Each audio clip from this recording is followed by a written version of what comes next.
Hey guys, so yesterday I posted a video about climate change and how it's caused an epidemic of aflatoxin in food storages in East Africa, Tanzania, especially I can speak for, but I presume it's the same in Kenya, etc.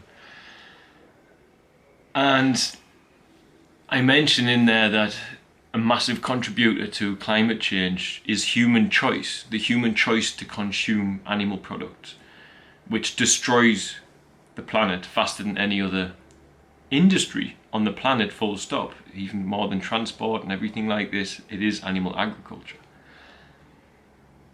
People are saying it's geoengineering. In response to that, I've had a lot of people saying that. People telling me to do some research, or people telling me, and I really admire that you're trying to get the message out, but I'm here to be devil's advocate on the subject a bit, because I was researching geoengineering and chemtrails a long time ago, like 2008, 9 and 10.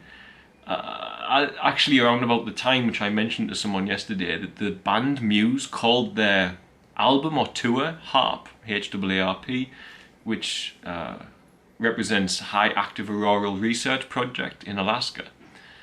So this all ties into the idea of the patented technologies that are out there, and obviously the technologies that we know nothing about as well, that humans are aiming to be able to govern the weather, which is just a natural thing. I mean, it would make sense on one side of things. If you can stop a typhoon coming to a built-up area, then it's beneficial to research these things. But can it be misused is the question. So I made a video about geoengineering a month or two ago, and I totally agree that there is geoengineering going on. This is something I've thought for many years. But what I'm not willing to do is do nothing and pass the buck and say, yeah, someone else is doing this, so that's that, because it's not the case. If you're going to eat meat and dairy, you're going to cause more deforestation than any other action you can take on Earth. If you don't eat meat and dairy, you're not going to partake in that. Cutting down your trees is going to change your climate, is going to change rainfall, is going to change the habitat, the ecosystem. So what I'm here to say is, yes, geoengineering is happening, but you can't just carry on with the bad habits that you have and blame it on this. You have to do something, you have to be proactive. You have to find a way to combat it from all avenues. Yes, geoengineering is happening. I don't doubt that at all. I don't think anyone with much of a education outside of the mainstream media doubts it anymore, because it's just so blatantly clear and obvious, and there are countless millions of people standing up for this, even in things like the UN conferences and stuff like this, trying to have this addressed and to speak out on it, but it's protected by privacy laws due to the fact that a lot of it's military. That's fine, and that's not part of my path, but what is part of my path is trying to protect the environment for the children who the universe has entrusted me with the care of. And if I can't feed them because the climate's changing, I've got to speak up and say, you know what guys, you can do something to help these children. And something we can all do, without any doubt, is to switch our diet to one which protects the planet, to one which doesn't abuse and drain the resources. We can choose to sidestep the use of animal products, which supports the industry, which destroys the environment and affects the climate via human unintentional or intentional actions more than any other. So that's what I've got to say on that. I understand people's frustration. When I was in England, last week when I was in England with my family, I went camping to Cumbria. We had clear skies. I made a video one morning, I'll cut it in, where I woke up early in the morning and I saw what I deemed to be an untrue contrail. In other words, I saw things coming out of plane jet engines, coming out of the trail of a plane, chemtrail as people would call them, and then turning into cloud cover. There's no science for this, it doesn't make sense. But then people will try and rebut you with the first page of a Google search. And again, it's not something I want to get too deeply into. My task and duty in life is the guardian of the children and the animals that the universe has entrusted me with. But it ties into that, because for me to protect them, they need it. What's the point in protecting these children if they don't have a planet to grow up on? What's the point in being a parent if your children don't have a planet to grow up on? It's your business too that this is sorted out. And to be a good parent, to be a good mother, father, brother, sister, to be even a good child, auntie, uncle, grandfather, grandmother, whatever, you need to know what's going on in your environment. And you need to be able to switch off your mindless entertainment and study a little bit.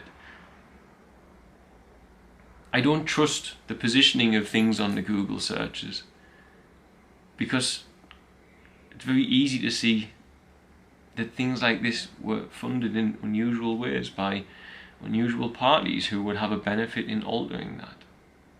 Oh, you can see from my surroundings, I want a campsite in England, but it's been clear for many, many days. No clouds in the sky, but this morning I woke up and this is beginning.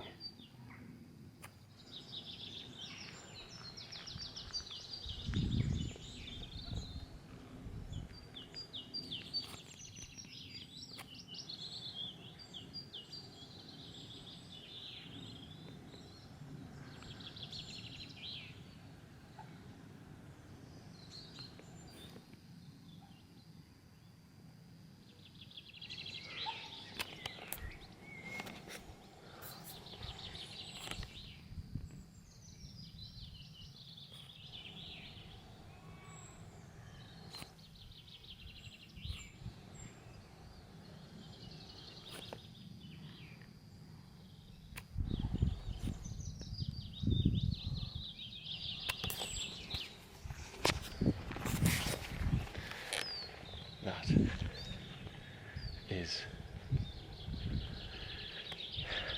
a problem, because for those of us who understand basic physics and basic aviation, which anyone can learn scientifically, that can't happen to jet fuel. Jet fuel is H2O2, water. And it dissipates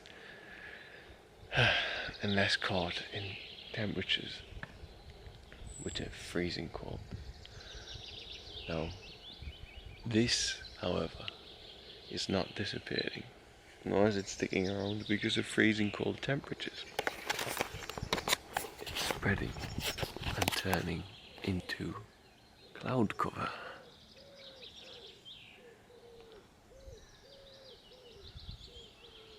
Fitted with huge barrels of at least 49 different kinds of documented chemical poisons. Among other documented ingredients in this toxic man-made clouds are pathogenic molds, fungi. Aircraft making a condensation trail is very similar in many ways to when you go outside on a cold day and exhale.